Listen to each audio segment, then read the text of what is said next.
I can't get this straight. Nope, that's not straight. Anyway, it's as straight as it's going to be with me. Hi, this is Les with another episode of Less is More Healthy. Welcome, accountability buddies. I'm reshooting episode 100 for maybe the 100th time at this point. I was going to shoot it yesterday, but I never got a chance. So the 0 number episodes are the ones where I check in about my health progress and things going on. And I've mentioned a couple of times weight loss as part of those metrics. And I don't want to use weight loss as a metric. Sure, it's really easy to use as a metric, but I don't think it's a great indication of health or fitness. Yes, for me, because I have type 2 diabetes, losing some weight is important. That being said, I don't think it's a huge indication of my health or fitness. There are better indications of my health and fitness, like the change in my resting heart rate.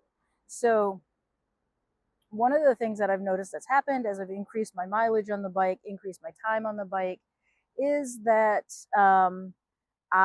my resting heart rate has dropped. So when I first started this journey, my resting heart rate was always somewhere around 80, which means when I would wake up in the morning, my resting heart rate was 80, which is pretty high, and just an indication that my heart was working at overtime. Whereas when I was younger and I was healthier, my resting heart rate was somewhere around 70 or in the mid 60s. When I was really young and I was working out a lot, it was in the low 60s. When I would sit and I would rest, it would drop down to 60. And there were times when I could drop it even lower through meditation and breathing exercises. So seeing it come down to around 70 and sometimes even dipping below that is a huge positive. That's just a big indication to me that my heart health has gotten better.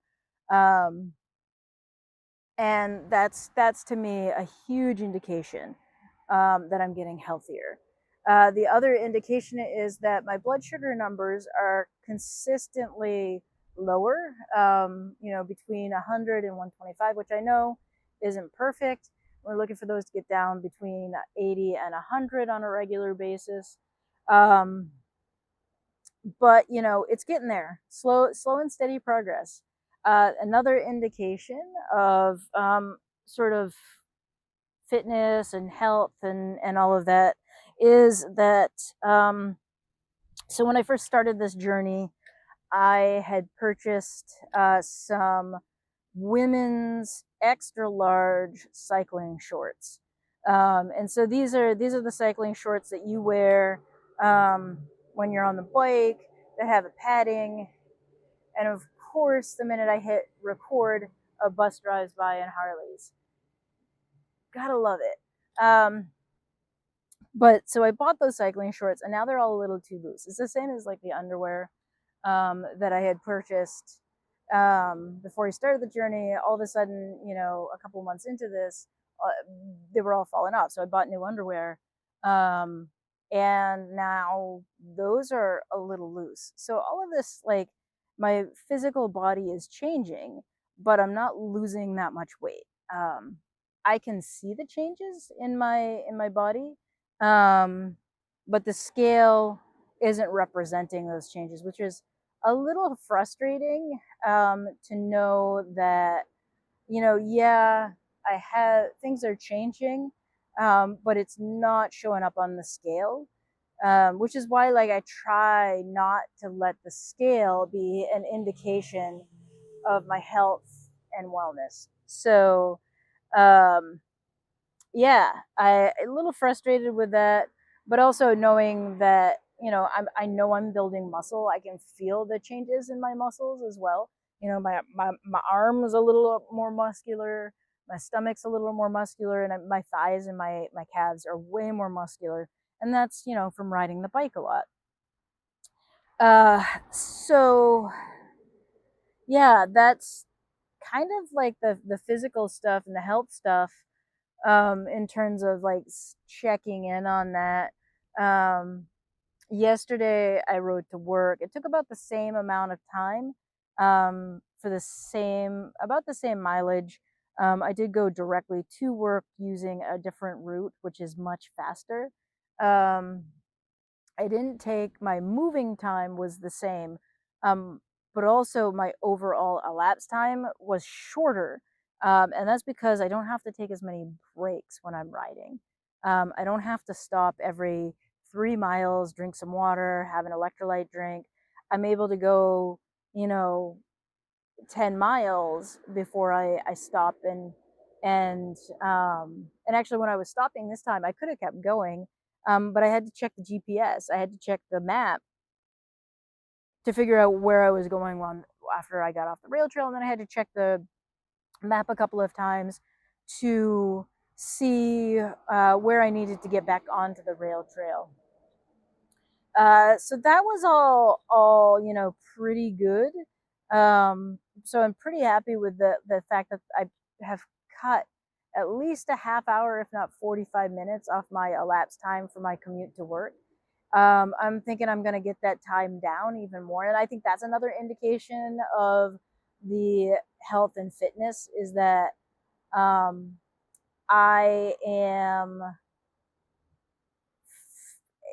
it's not just the speed, but like I'm able to keep going. So the elapsed time becomes shorter and shorter and shorter over time.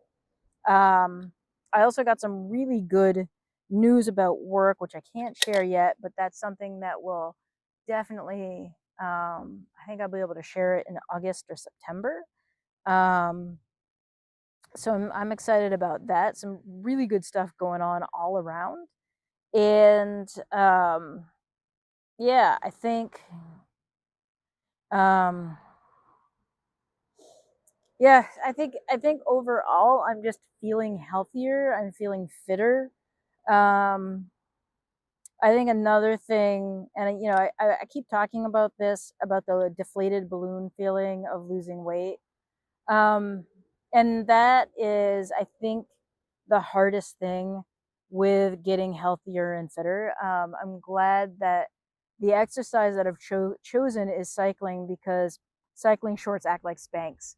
Um, when you've got that sort of deflated balloon feeling um, after weight loss and the skin moves around a lot, it hurts. It feels bruising and punishing, and that is pretty demoralizing. I've got to say, like that's the worst part of all of this. Like, yeah, I'm not a huge fan of sweating. I did not like putting on damp cycling shorts after work. That was kind of nasty. That was a very it's very difficult to put on wet spandex. That it's not comfortable. Um, but the demoralizing part, the hard part, um, is that the physical changes that are happening in my body mean that and my age mean that my skin is not going to snap back like it did or would have in my 20s or 30s. Being closer to 50 than 40 means that my skin is not going to snap back.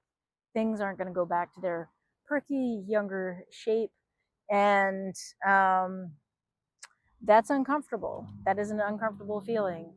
Um, Also, like the expense of losing weight, like there's it it's expensive to lose weight for sure, like having to buy all new underwear every 3 months, having to buy new sports bras every 3 months, having to buy new cycling shorts every 3 months.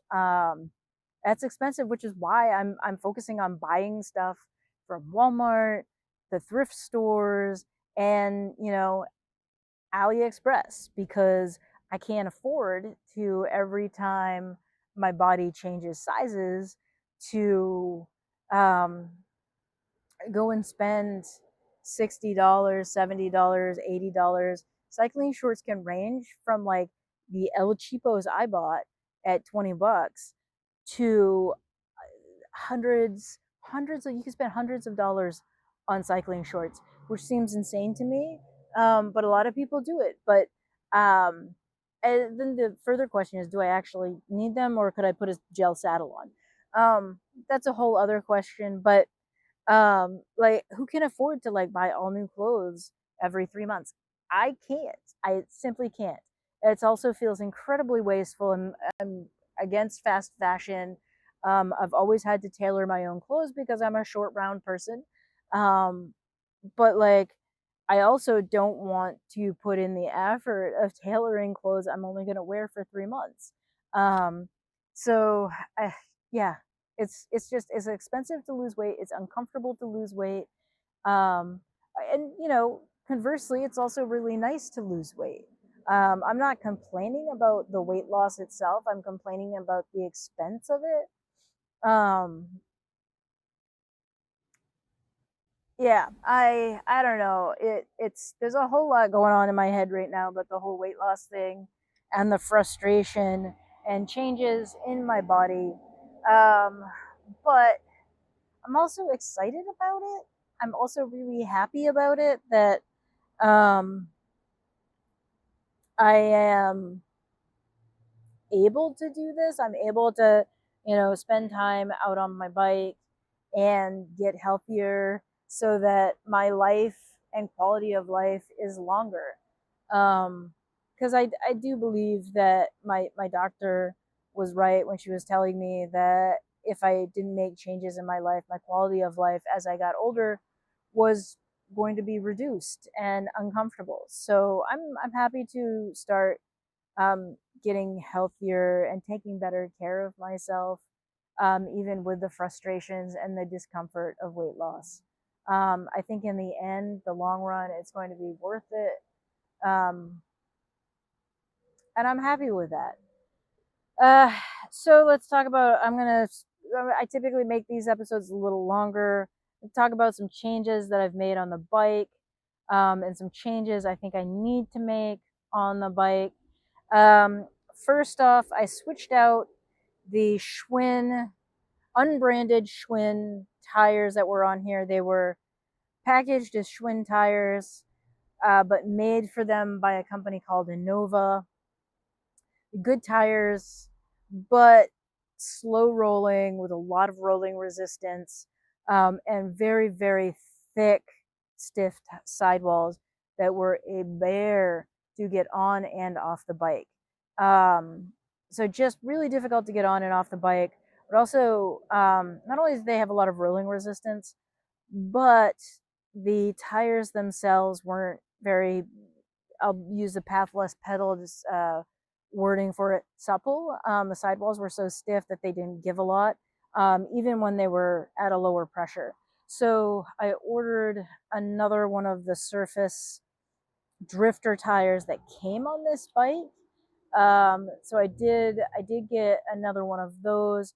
I put the new tire on the back of the bike, the old tire on the front, and they feel so much better. I don't feel like I'm fighting the tires when I'm pedaling. Um, they just seem to go. I don't know if it's like what it is about this particular tire, but they feel much better. The other thing, they have a thinner, more flexible, pliable sidewall, so they act as a little bit of a cushion as I'm riding. So the bike itself feels a lot more comfortable with these on there. I'm very pleased with these tires so far. Also, like, as I've been riding to work, or they just felt good. The whole bike felt good. I did update the outer cog on the front of the drivetrain, so that is new, so I don't have all kinds of broken teeth on it.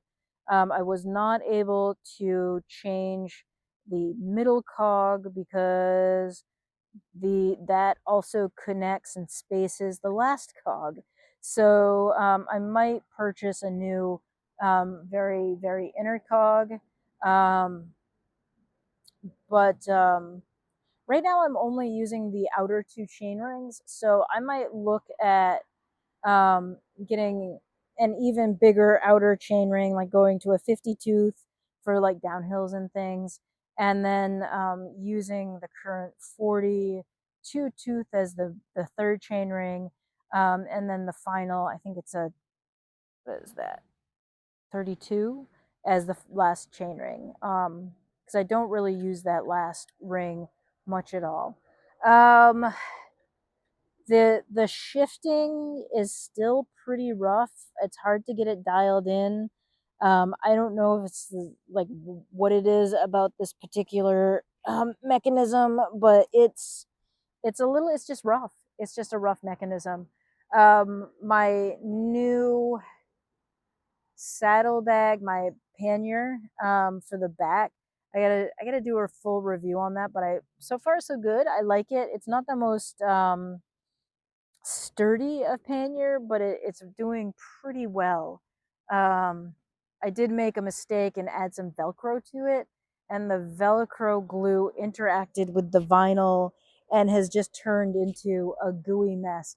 So I got to open it up, remove all the Velcro that I put on the inside for organization, because the pannier is just one big open bag, with one little zipper pocket that is inadequate, in my opinion, for organization. Um, I do have a small hip camera bag that I throw in there, that works really well at helping with the organization. And then I have a bag and bag that a fan sent me many years ago that I've got tucked in there. And that's working really well to help me organize the things in the pannier. It does add a lot of weight to it, but so far so good. The rest of the bags, I got some work that I've got to do on my top tube bag. I might redo that, um, and add some more like attachment points to it because it slips and slides all over the place. My frame bag, I learned that IKEA bags are not waterproof, as I was told. Um, so that does, when it's water resistant, but certainly is not waterproof. Stuff when I got caught in the rain, got wet, and then when I did go through a puddle or several puddles, everything inside did get a little wet. So uh, yeah. Also, my lighting setup, my light battery is just not lasting for entire rides. So I am going to pick up another light that is rechargeable that I can stick onto the front and the rear of the bike, or just on the front of the bike and use what the current setup for just the blinking rear light during the day. Uh, it's just, it doesn't last long with both lights going, even if it's just on blink and on the dimmest setting. So that's very annoying. Um, yeah, everything else is just going pretty well with it.